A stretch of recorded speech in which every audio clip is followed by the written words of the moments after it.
in the Senate of the United States a resolution to establish a select committee of the Senate to conduct an investigation and study of the extent, if any, to which illegal, improper, or unethical activities were engaged in by any persons acting individually or in connection with others in the presidential election of 1972 or any campaign, canvass, or other activity related to it. From Washington, NPAC brings you gavel-to-gavel videotape coverage of today's hearings by the Senate Select Committee on Presidential Campaign Activities. Here is NPAC correspondent Jim Lehrer. Good evening. Welcome to NPAC's primetime coverage of the Senate Watergate hearings. Robert McNeil is helping host the Emmy Awards broadcast on News and Public Affairs programming tonight. He will be back with us for Wednesday's session. As you will see, today was another banner day for Watergate news, but only part of the major developments came from the Senate hearing room. James McCord did finish his testimony, and he was followed and mostly corroborated by former White House aide John J. Caulfield. Caulfield said he did in fact deliver a message from the highest levels of the White House, but denied he threw the president's name around while doing so. More about that in a minute. While this story was unfolding at the hearings, President Nixon was releasing this 4,000-word statement. And in this statement, the president denied all wrongdoing personally.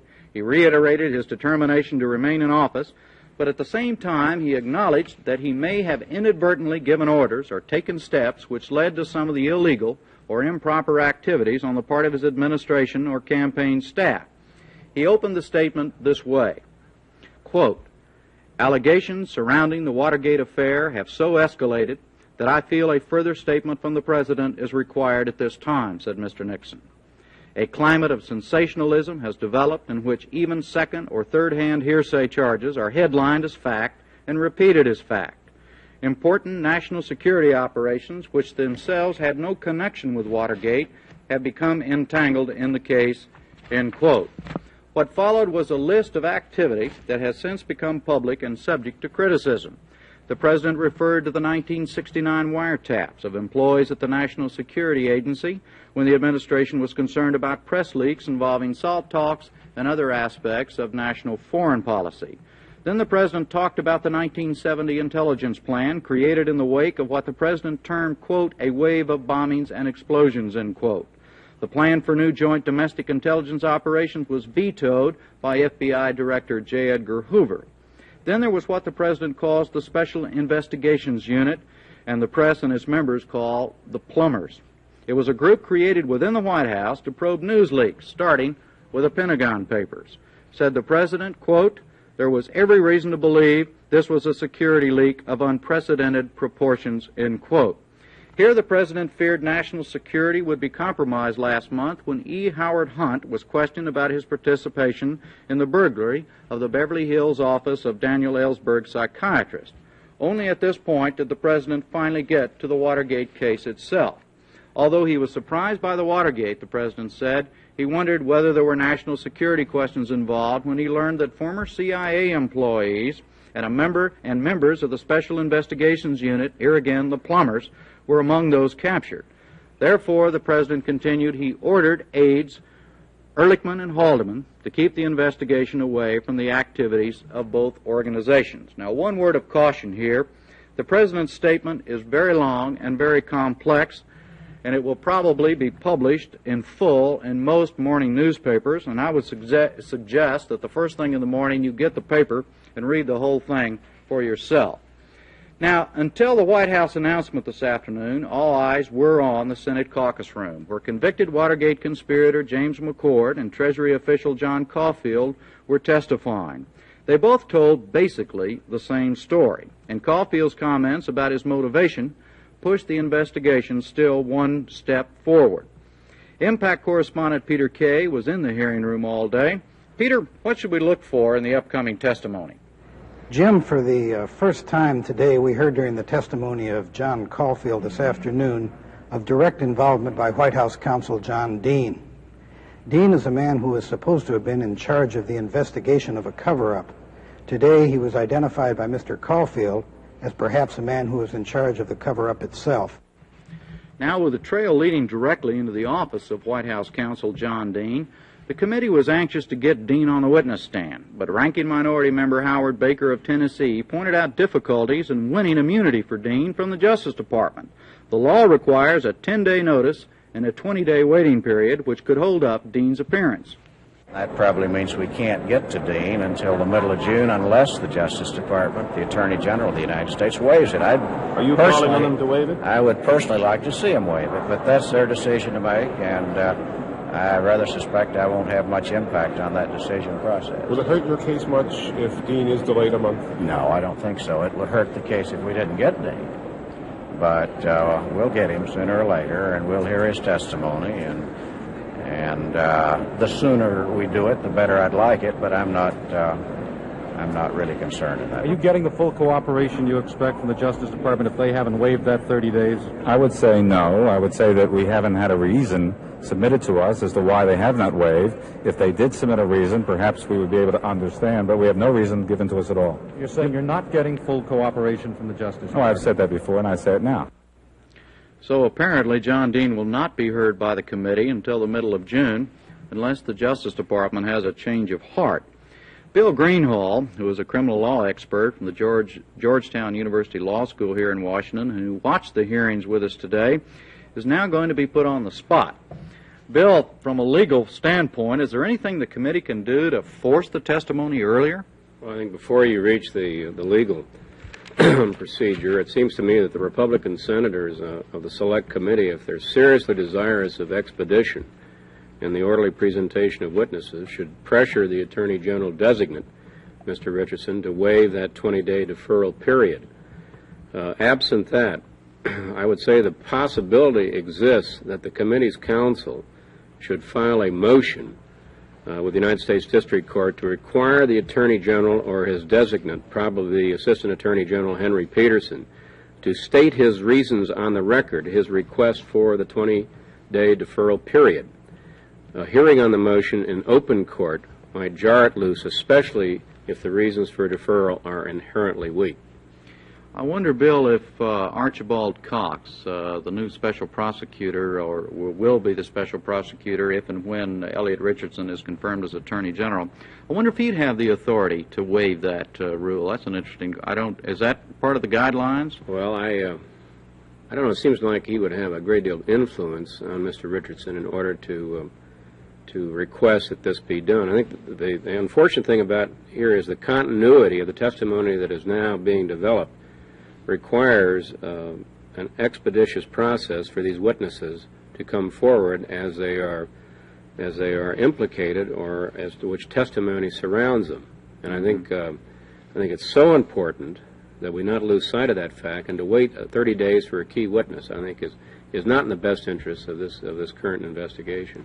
Do you not also agree, Bill, that it's remarkable at this stage of the game that Mr. Dash would still have to be making claims that he is not getting full cooperation from the Justice Department after all that has come up and come out up to this point? But I guess that's part of the game. Well, right? his boss, Senator Ervin, I believe it was on Sunday in one of the national press shows, said at that time, it seems that the Justice Department has had an awful lot of time in the last 9 months to develop this case, and they can't quite understand why they all of a sudden have to maintain a statutory 20-day deferral period in order for this investigation to proceed. Yeah. Okay, thank you, Bill.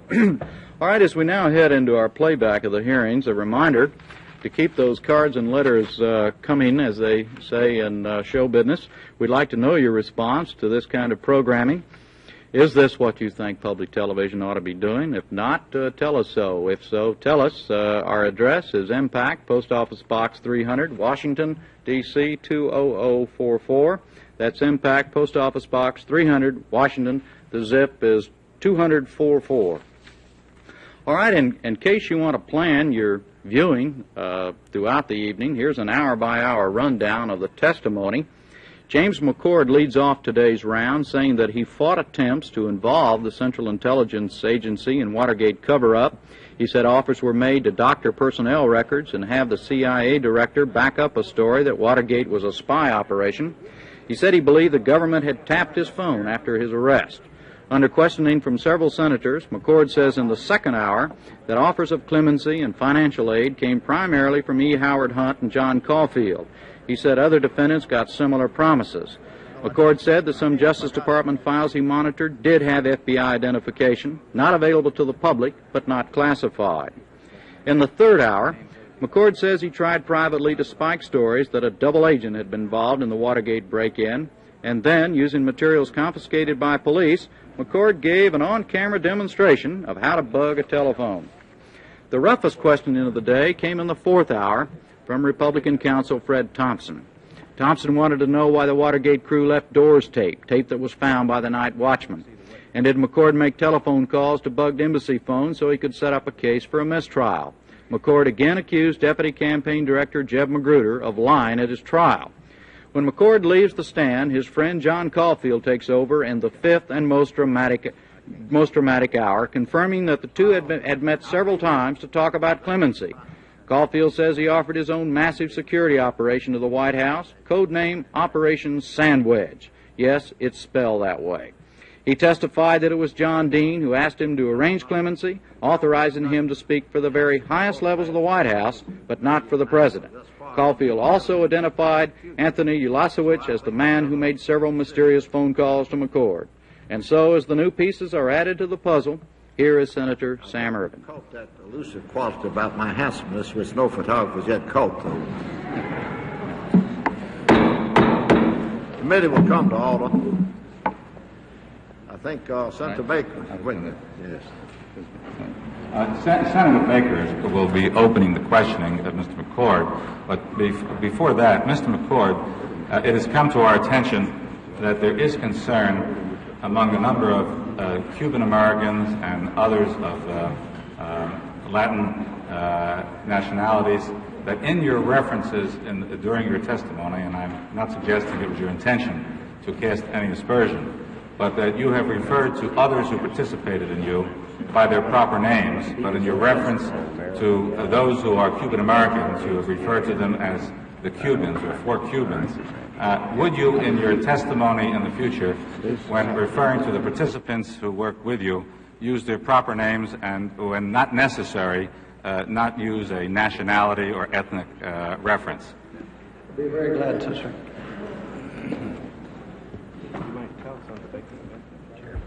Mr. Chairman, thank you very much. Mr. McCord, Mr. Fensterwall, I appreciate your agreeing on Friday to respond to a rather general and even possibly ambiguous question. But to reiterate the question so that it's in perspective for today's hearings, my purposes were these. I remarked that I thought your testimony had been very thorough and very exact. We're grateful for the several memoranda that you've provided to the committee and from which you've testified, which I believe adds to the element of concern and the element of sensitivity to exactitude which you've exhibited. But I also express the concern that notwithstanding very thorough interviews and one executive session with the committee, I continue to have the feeling that there is still a substantial amount of information which you may not think is relevant to this inquiry, but which in fact may be relevant in terms of other witnesses or in terms of the general pattern which emerges. I indicated, therefore, that I would be grateful if you would search your mind and recollection within the boundaries and framework of the jurisdictional qualification of this committee and within the scope of the general areas of inquiry which we've probed so far. As you probably know, the resolution, S-Res 60, which was passed by the United States Senate, provides for an investigation into presidential campaign activities in 1972 to ascertain whether or not there were illegal, improper, or unethical activities. Now, beyond that, Mr. McCord, as you and Mr. Fensterwall can surmise, this committee is interested in broad categories of interest. We want to know, of course, of illegal activity or activity which is now known to be illegal, such as the break-in at the Watergate, the Democratic National Committee, the so-called cover-up the allegations that efforts were made by some to conceal the involvement or connections involved, the money that was involved in the campaign activities, its source, the accounting procedures involved, if any, and the disposition of those funds and for what purpose. I want to know who's involved and what their relationships are. Now, those are the general areas that we've probed so far. My reason for reiterating that is to put I hope your further response into perspective and to add one additional caveat. Not only do I not know what I might ask you in these respects beyond what you've testified, but I do not want to limit you by the description that I've made of the contribution that you can make to this committee. I believe you to be a very, very important witness. And I reiterate, this is not an adversary proceeding. You are not a defendant in this forum, and I am not a prosecutor or defender. So with that, Mr. McCord, if you have a further statement to make, I would be grateful for it. That may or may not generate further questions that I'll have as we proceed with the testimony. All right, sir. I'll try to give as much information as I can. I realize the very large scope of the committee's activities. I realize that it is also possible that the committee may have an impression from me, which I apologize for, that I may have more information to offer than I really do.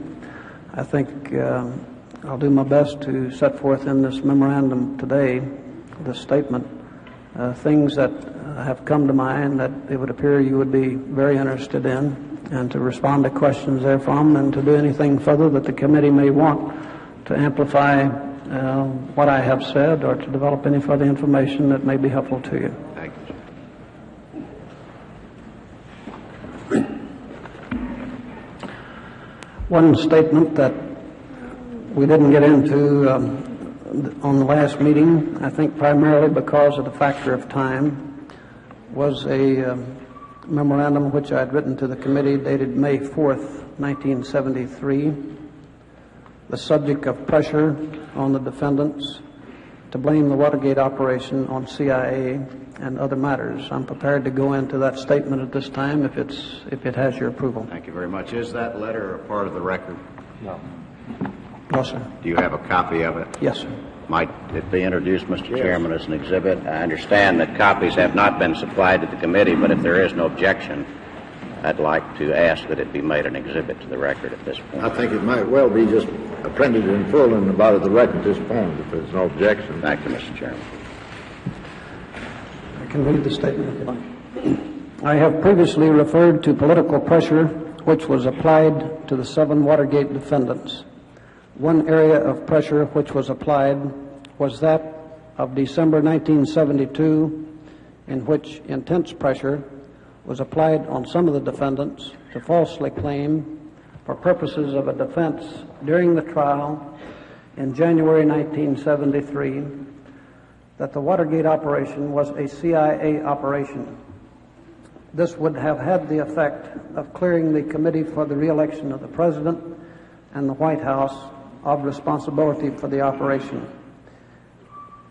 In 2 separate meetings in December 1972, it was suggested that I use as my defense during the trial the false story that the operation was a CIA operation. I refused to do so.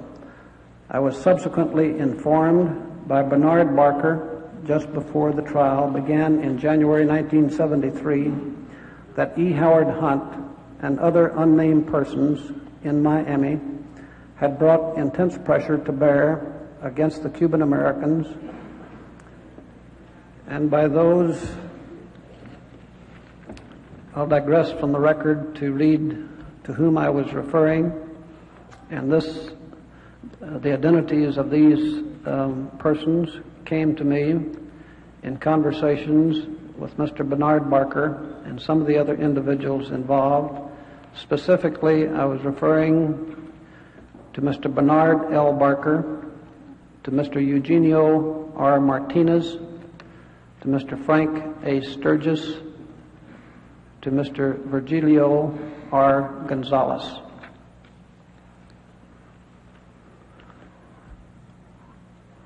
I'll restate the sentence. I was subsequently informed by Bernard Barker just before the trial began in January 1973 that E. Howard Hunt and other unnamed persons in Miami had brought intense pressure to bear against the Cuban Americans who were defendants to use the same story, that is, that it was a CIA operation, as their defense.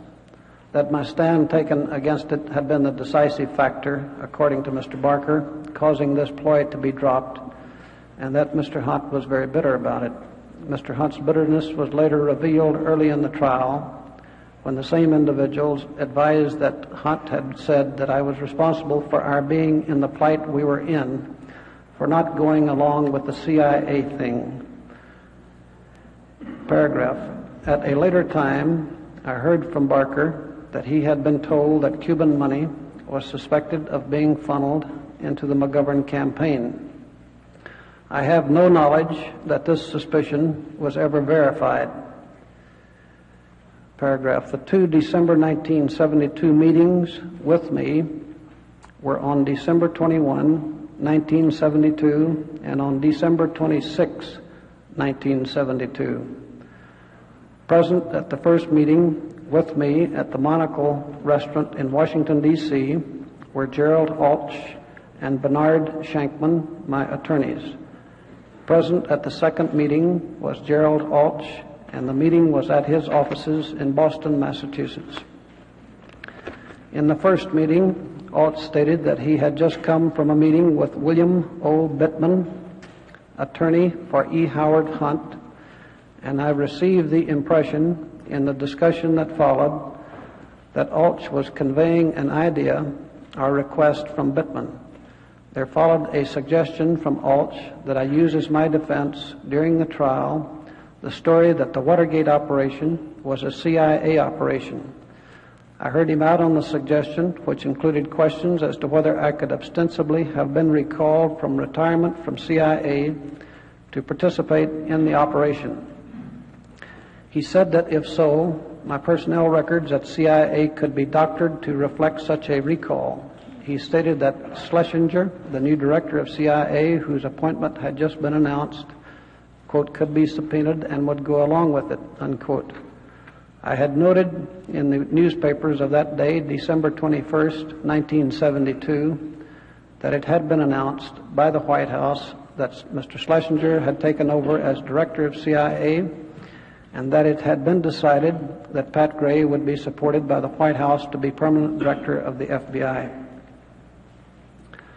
Alch went on to mention testimony or a statement made to federal authorities by Gary Bittenbender, a Metropolitan Police Department undercover officer whom I had seen at the courthouse on June 17, 1972, when the five of us who were arrested were arraigned, in which Bittenbender purportedly claimed that I had told him that day that the Watergate operation was a CIA operation. I advised Alch that if Bittenbender had made such a statement under oath, that he had perjured himself and that I had not made such a claim. Bittenbender can be interviewed to determine the circumstances under which he made such a statement and whether his statement was, in fact, an honest error of impressions based on events which occurred in court on that day, which could have misled him.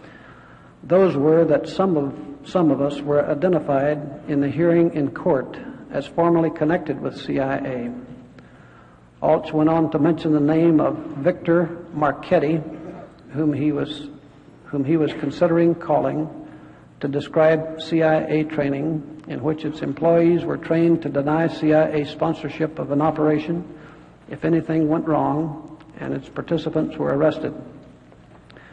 He also requested that I meet with him in Boston on December 26, 1972, which I did. There he opened the discussion by showing me a written statement of an interview with Bittenbender, in which Bittenbender claimed that on June 17, 1972, I had told him that the Watergate operation was a CIA operation. I repeated to Alch my earlier statement that Bittenbender had either perjured himself or had made a false statement to federal authorities. I told Alts that I could not use as my defense the story that the operation had been a CIA operation because it was not true. In addition, I told him that even if it meant my freedom, I would not turn on the organization that had employed me for 19 years and wrongly deal such a damaging blow that it would take years for it to recover from it. And finally, that I believe the organization to be one of the finest organizations of its kind in the world and would not let anyone else wrongly lay the operation at the feet of CIA. By now, I was completely convinced that the White House was behind the idea and the ploy which had been presented, and that the White House was turning ruthless, in my opinion, and would do whatever was politically expedient at any one particular point in time to accomplish its own ends. In addition, I had earlier determined to tell the true story of the Watergate operation, and now it was only a matter of a propitious time to do so. On Friday, December 29, 1972, I visited Bernard Shankman's office in Washington, D.C., and let him read a statement which I had prepared, which I proposed to read to the press on December 30, 1972, releasing Alch as my attorney. I believe that although Shankman had been present at the first meeting, he was not a party to the events previously described. Shankman suggested that I give Alch an opportunity to meet with me and explain why he had undertaken the course which he had, and such a meeting was set up for Tuesday, January 2, 1973 in Washington. Alch failed to appear, and I delivered a letter to Judge Sirica releasing Alch as my attorney. Alch immediately called, asked to meet me on January 3, 1973, and asked to continue as my attorney. We met, and Alch stated that he, in conveying the request made of me on December 21 and December 26, 1972, was acting out of what he felt to be my own best interests. By this time, I was convinced that the ploy to lay the operation at CIA's doorstep had been headed off, and agreed to give him a second chance.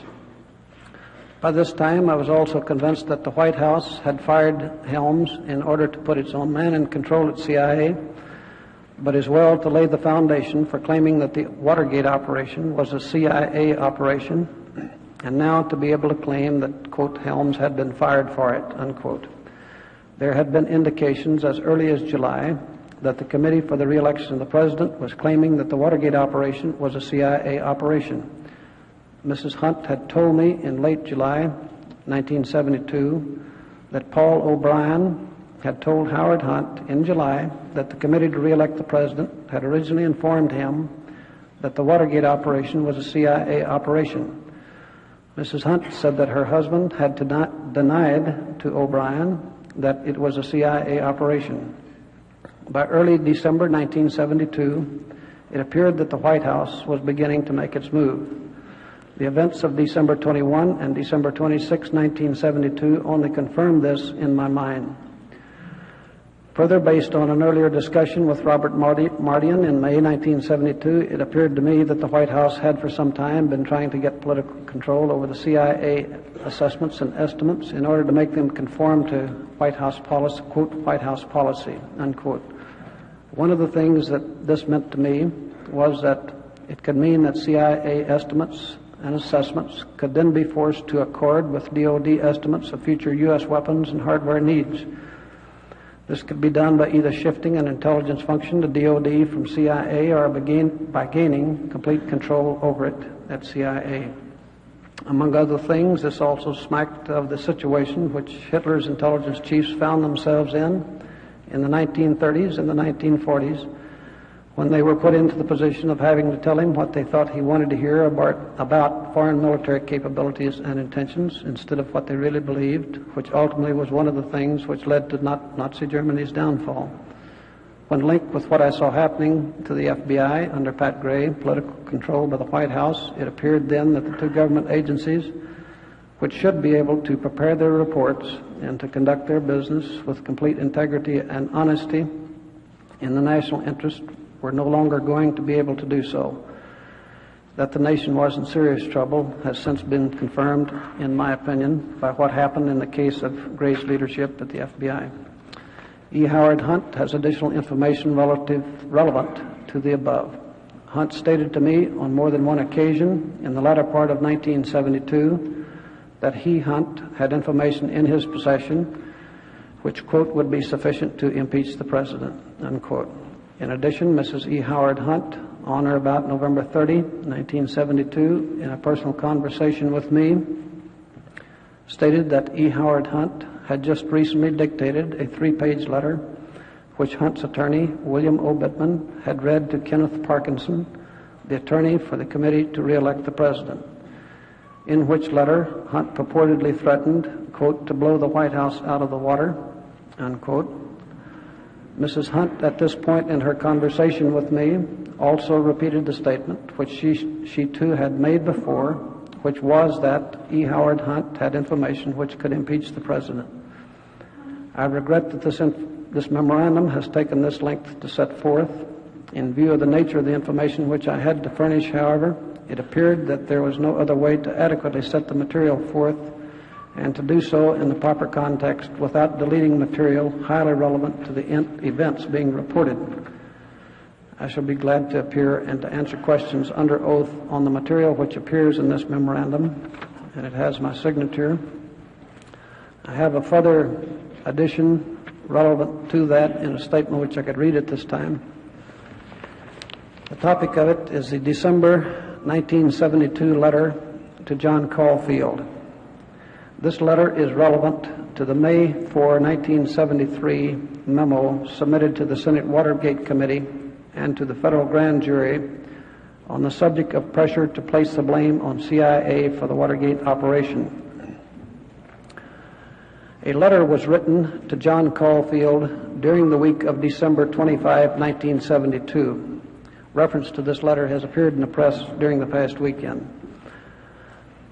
Angered, speaking of my own feelings, and at the time the letter was written, angered because of what appeared to me to be a ruthless attempt by the White House to put the blame for the Watergate operation on CIA where it did not belong, I sought to head it off by sending a letter to Caulfield. This letter was couched in strong language because it seemed to me at the time that this was the only language that the White House understood. The letter read in substance as follows to the best of my memory. Dear Jack, I am sorry to have to write you this letter. If Helms goes and the Watergate operation is laid at CIA's feet where it does not belong, every tree in the forest will fall. It will be a scorched desert. The whole matter is at the precipice right now. Pass the message that if they want it to blow, they're on exactly the right course. I'm sorry that you will get hurt in the fallout. The letter was unsigned and did not contain any message requesting any contact with Caulfield, nor any request for the White House to get me out of the case or off the case. I, in fact, sought no such contact at any time. If I had wanted to talk with Mr. Caulfield, it would not have been necessary for me to go through any complicated arrangements and a trip to William Bittman's office as occurred on January 8, 1973. I need only have made a phone call to Caulfield's office or home. At no time did I ever initiate any such call to Caulfield. Now, the above letter to Caulfield brings to mind another set of communications of mine on December 6, 1972. On December 4th, 1972, Judge Sirica had stated in open court that the jury in January 1973 would want to know who hired the men for the Watergate operation and why. On December 6, 1972, the Washington Star carried an article which appeared to me to be an administration-planted story answering Judge Sirica's query, stating words to the effect that, quote, reliable sources state that McCord recruited the 4 Cubans and that they believe they were working for the president on an extremely sensitive mission, unquote. This was untrue. This appeared to me to be laying the groundwork for a false claim at the trial that I was a ringleader of the Watergate plot. This would draw attention away from Hunt and Liddy, and I believe possibly away from the White House, since both of them had formerly worked at the White House. I had not. The same evening, December 6, 1972, I sent telegrams to William O. Bittman, attorney for Hunt, and to Bernard Barker's residence in Miami, Florida, stating that the Star story was untrue, as they both knew, and I asked for comments by return mail from Barker. I also wrote Hunt a letter on the matter, stating that, as he also knew, the story was untrue, and he could either correct it or I would do so. Copies of the telegrams can probably be obtained from the Western Union Company. With the letter to Caulfield in late December 1972, I was trying to head off an effort to falsely lay the Watergate operation off on CIA. In the telegrams and letter to Hunt and the others in December 1972 that I've just referred to, I was trying to head off an effort to falsely lay the recruitment of the Cubans off on the writer, which would in turn shift the focus of the trial off of those formerly connected with the White House, namely Liddy and Hunt, and from those who in effect had actually recruited the Cubans, namely Mr. Hunt. I have some other memoranda in the statements that I have here to read. I can answer your questions at this point or proceed in the reading of the statements as you would prefer. If it's agreeable to the chairman, Mr. McCord, I'd prefer that you go ahead and read the material that you have.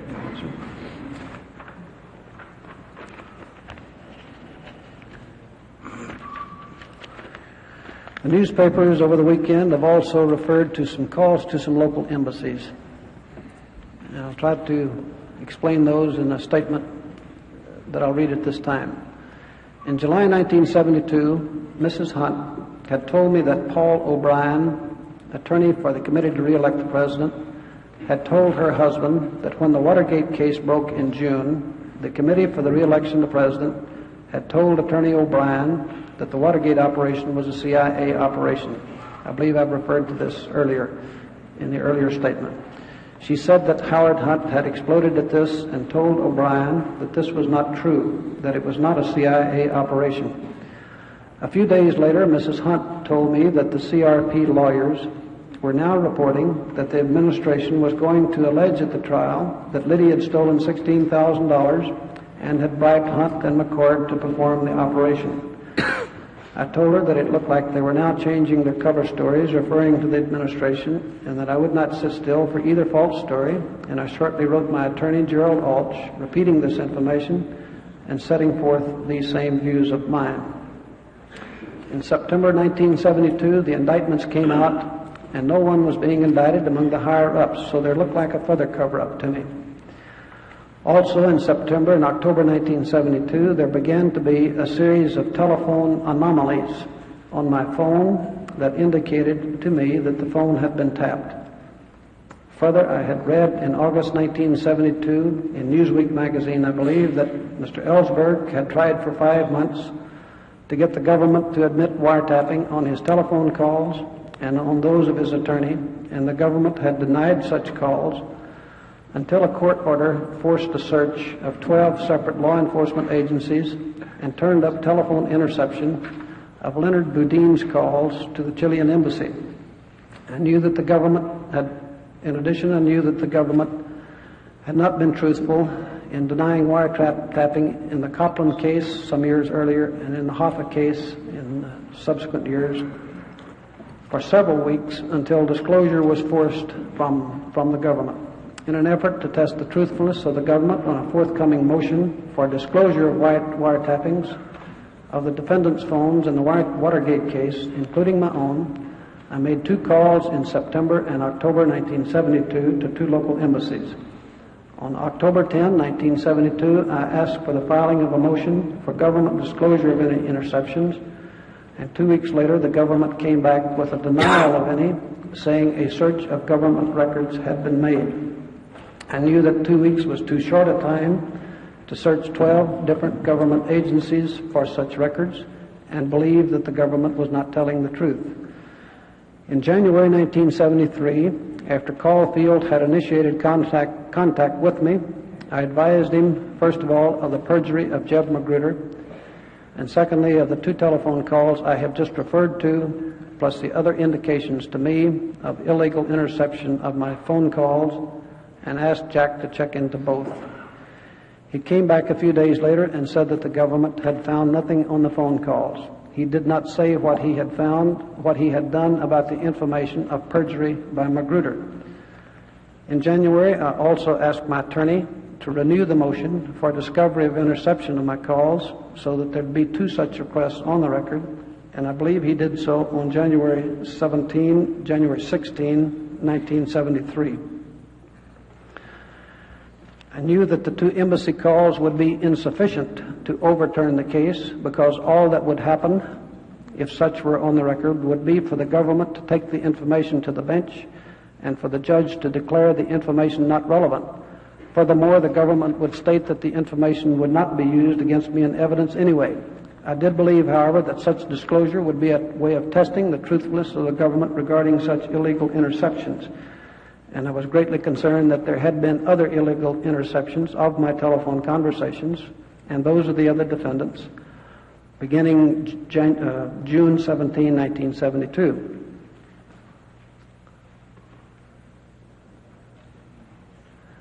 Further, I did believe that if such illegal interceptions of my phone calls had occurred, such would have a bearing on my case. I still believe there was such interception, just as Dr. Ellsberg believed that his own phone calls had been intercepted. And there's an attachment to this, the New York Times of today's date. Title of the article, "Warning Against Blaming CIA is Laid to McCord."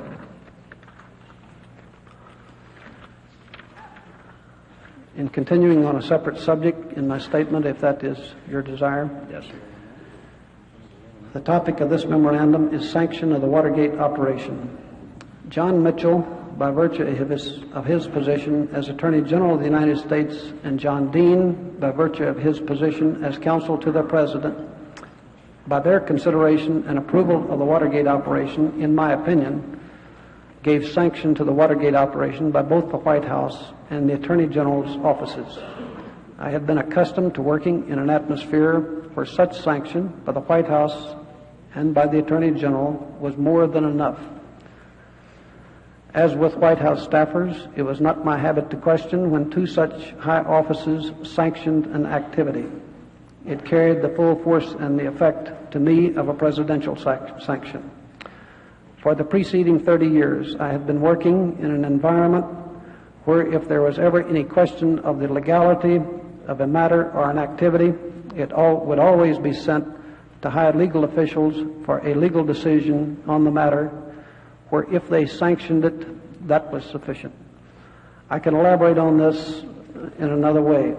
Left alone, I would not have undertaken the operation. I had plenty of other things to do in connection with the security work at the committee to re-elect the President. Liddy wanted help. He came to me seeking that help, with the word that it had the approval of the Attorney General and the counsel to the President. He said that it was a part of the CRP mission in order to obtain information regarding not only political intelligence, but also regarding violence-oriented groups who would be planning violence against the committee in Washington and later at the August convention site, thereby endangering the lives and the property of the committee and its personnel. My mission was the protection of such lives and such property.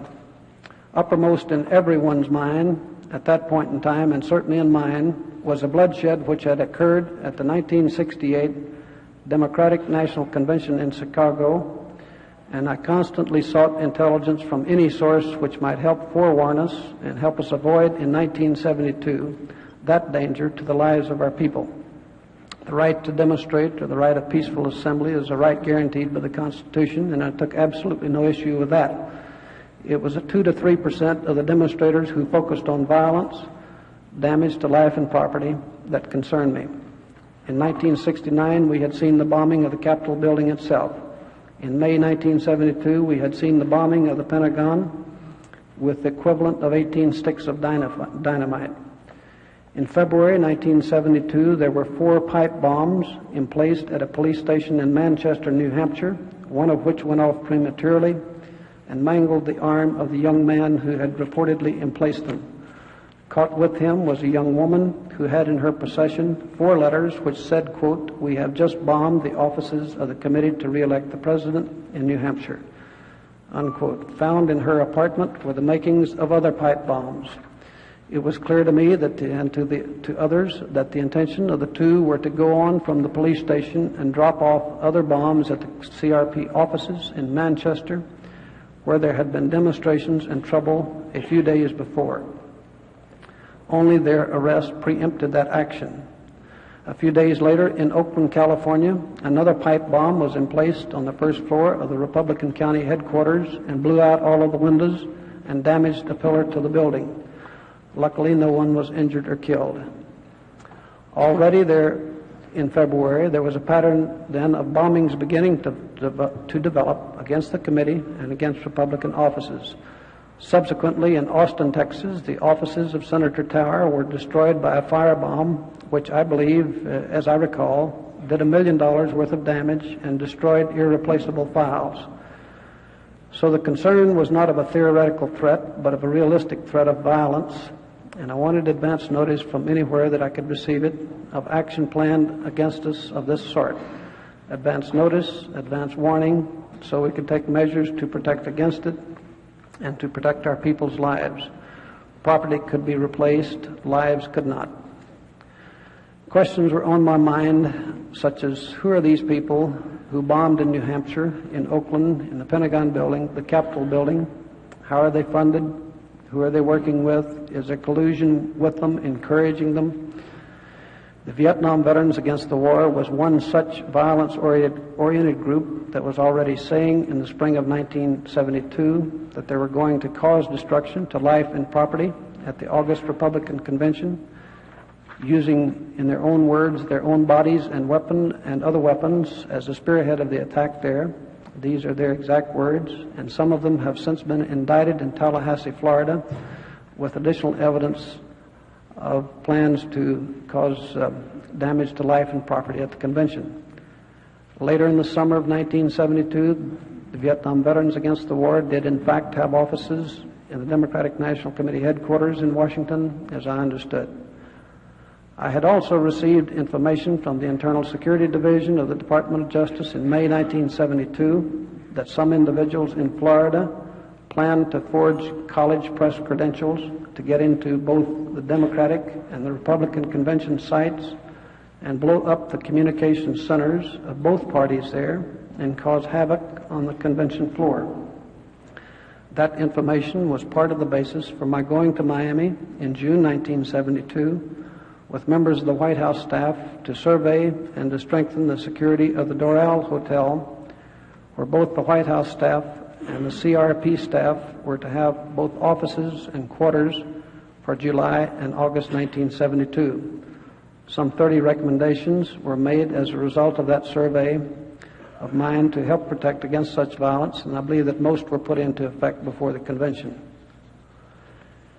Now, we also had word from CRP sources alleging that the McGovern Committee had a, quote, pipeline directly into the offices of the Committee to Re-elect the President in Washington, and allegedly they were feeding out on a regular basis policy position papers, that is, plans and strategy, which were rather important to the success of a candidate's campaign. If the other side were reading your poker hand, he could negate your plans.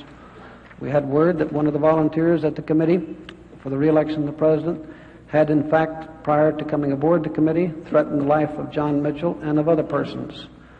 This was about the same time that Governor Wallace was almost killed by an assassination attempt. There were numerous threats in writing and by phone against John Mitchell and his wife.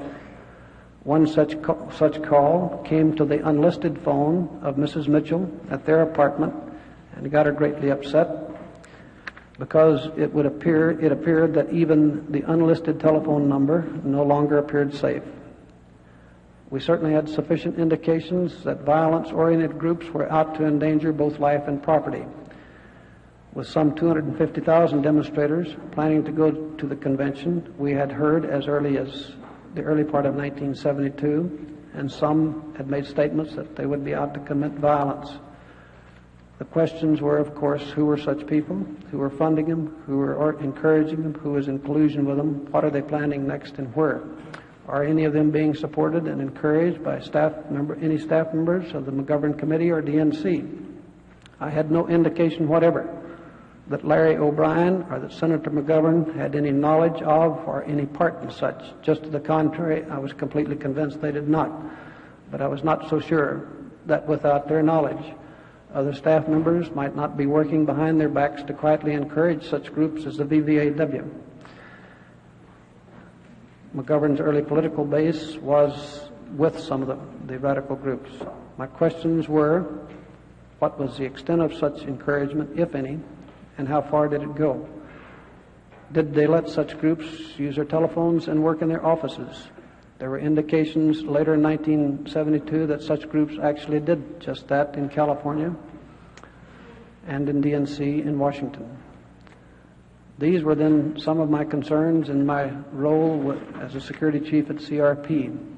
I felt that the Watergate operation might produce some leads answering some of these questions, and I'd been advised that the operation had the sanction of the White House and of the Attorney General while he was Attorney General. In hindsight, I do not believe that the operation should have been sanctioned or executed, nor should I have participated. However, you've previously asked some of my motivations and what the atmosphere was at the time, and those are some of the things that make up that atmosphere and that motivation. My next memorandum deals with and the subject of an intelligence advisory committee. I've previously referred to in the CIA memorandum, which I read to Mr. Robert Mardian. In May 1972, Mr. Robert Mardian had told me that he, John Mitchell, Robert Haldeman, and John Ehrlichman were key members of a, quote, intelligence advisory committee, unquote. I now assume that this was the Intelligence Evaluation Committee referred to, I believe, in the New York Times of May 21, 1973.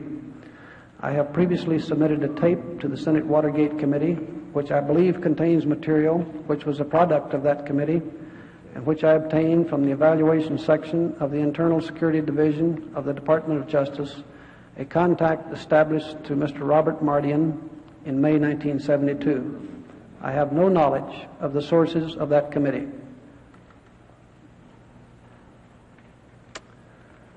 As a separate paragraph, Mr. Robert Mardian, during a brief conversation in June 1972, stated to me that he was, quote, going to be in charge of intelligence operations at Miami during the convention, unquote. He did not elaborate further. The next item is headed Las Vegas matter, which was referred to in the previous testimony on Friday. In January or February 1972, Gordon Liddy told me that he was going to Las Vegas, Nevada in connection with the, quote, casing of the office of Hank Greenspun, editor of the Las Vegas Sun. Liddy said that Attorney General John Mitchell had told him that Greenspun had in his possession blackmail-type information involving a Democratic candidate for the president, that Mitchell wanted that material, and Liddy said that this information was in some way racketeer-related, indicating that if this candidate became president, the racketeers or national crime syndicates would have a control or influence over him as president. My inclination at this point in time, speaking of today, is to disbelieve the allegation against the Democratic candidate referred to above, and to believe that there was in reality some other motive for wanting to get into Greenspun's safe. Paragraph. Liddy told me one day in February 1972 that he was going out to Las Vegas and might need my help if there was an alarm system in the offices when an entry operation was mounted later to enter a safe in Greenspun's offices to get that information. A few days later, Liddy told me that he had been to Las Vegas and had looked over the offices and that there was no such alarm system and that my services would not be needed. Paragraph. Subsequently, in about April or May 1972, Liddy told me that he had again been to Las Vegas for another casing of Greenspun's offices. Liddy said that there were then plans for an entry operation into Greenspun's safe. He went on to say that after the entry team finished its work, they would go directly to an airport near Las Vegas where a Howard Hughes plane would be standing by to fly the team directly into a Central American country so that the team would be out of the country before the break-in was discovered. Paragraph. Around the same time that Liddy made this statement to me about the Howard Hughes plane, Mr. Hunt told me in his office one day that he was in touch with the Howard Hughes Company and that they might be needing my security services after the election. He said that they had quite a wide investigative and security operation and asked me for my business card and asked if I would be interested. I said I would like to know more about what was involved, gave him a card, but never heard from him again on this subject. However, I did read in the newspapers after July 1, 1972, that Hunt had apparently handled a Howard Hughes campaign donation to the Committee for the Re-election of the President sometime in 1972. Gordon Liddy told me in February 1972 that he too had handled a Howard Hughes campaign check, a donation to the 1972 campaign. This is the extent of my knowledge on this matter. That completes the prepared statement, and I'll try to answer your question, sir. Mr. Chairman, thank you very much. Mr. McCord, I'm very grateful. I think you've supplied a great deal of additional information. It raises a great number of new questions, and I'm sure my colleagues on the committee will want to pursue that or other questions, so I will not detain you long in this first series of questions. I think that your further elaboration and extension of your state of mind or motives in the several operations, and especially the Watergate operation, now appears more clearly, at least to me. Let me try to paraphrase the essence of your motivation, if I may. And if I'm wrong, for goodness sakes, tell me so. But I want to know if this is the general message that you're giving us. One, you had a long background of experience with government agencies, the FBI, the CIA. You'd become accustomed to activities related to sensitive matters, security matters, and to taking direction and accepting at face value the representations or the orders or the purported orders of very high officials in the government, particularly the Justice Department and the White House. That for a variety of reasons, when you were called on to enter the Democratic National Headquarters in Washington at the Watergate complex, for a variety of reasons, including your general knowledge of threats against the CRP, threats against General Mitchell and his family, threats against others, pipe bombings, fire bombings, threats of violence, and the like, coupled with your concern for national security matters, if that's the proper way to characterize it, that you decided on the assumption that your authority was complete, that you no longer need to concern yourself with the legality of it, that based on this information that you had, and based on the assurances which were forthcoming, that it seemed appropriate that you would undertake that entry. Is that a fair statement of your general motivation at the time? I would think so. I would think so, yes, sir. Mr. McCord, did you have any motivation to enter the Democratic National Committee for political purposes, as distinguished from security purposes? It's not important in terms of the fact and the proof. It is important in terms of your state of mind.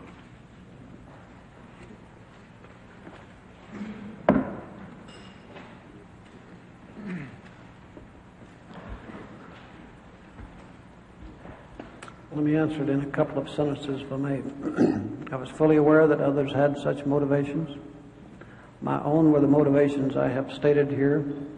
I had a role to play in the sense of an electronic component of the team, and I played that role. Sir. Mr. McCord, speaking of electronic surveillance, do you know of, or did you ever investigate the bugging of Republican headquarters, the Committee for the Re-election of the President headquarters here, New York, or elsewhere? Yes, sir. Would you describe that for the committee? It was a regular, ongoing activity at the offices in Washington and at the New York arm of the Committee for the Re-election of the President, which was referred to as the November Group. They had offices, I believe, on Park Avenue in New York. It was done on a regular basis. It was done frequently at the end of the day or the beginning of the day or during sensitive conferences that were going on in order to determine if, in fact, there was any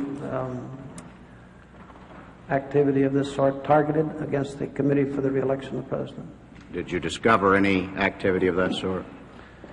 There was one incident on June 16th of some concern at the New York office of the Committee for the Re-election of the President. There had been earlier signs of possibly some illegal activity at those offices prior to June 16th, which I could describe if you like. I'd like. On the afternoon of June 16th, 1972, about mid-afternoon, I received a call from the head of the office of the November Group in New York City, who stated that he and his entire office staff were quite concerned by an incident that had just occurred. He went ahead to relate that one of the secretaries at the office had received a call from a male individual in Los Angeles, California, and that she had immediately told that party that she would call him back on the Watts line, which is a leased line, call him back on that line, and immediately did so. She called him, as I recall, at the Beverly Wilshire Hotel, although I cannot be absolutely certain, at a phone booth there.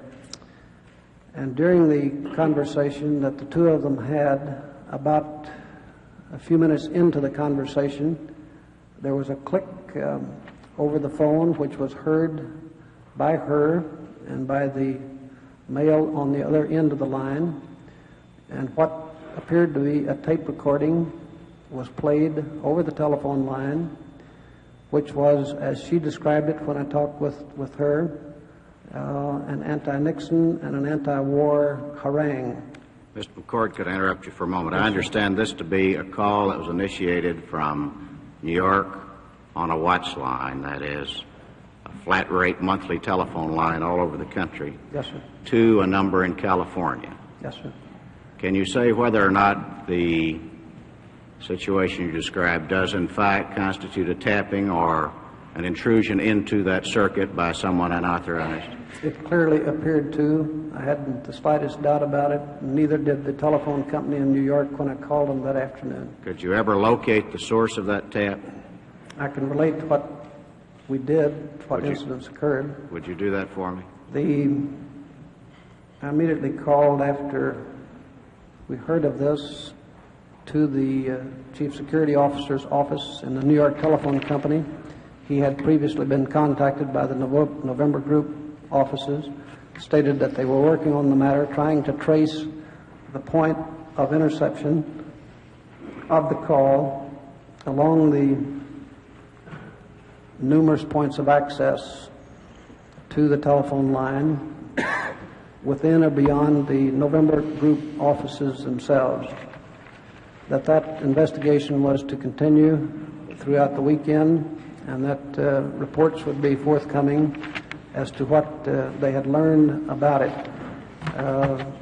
There appeared to be no doubt from what he was saying that they also considered it an illegal interception of telephone conversations. Were there other incidents of telephone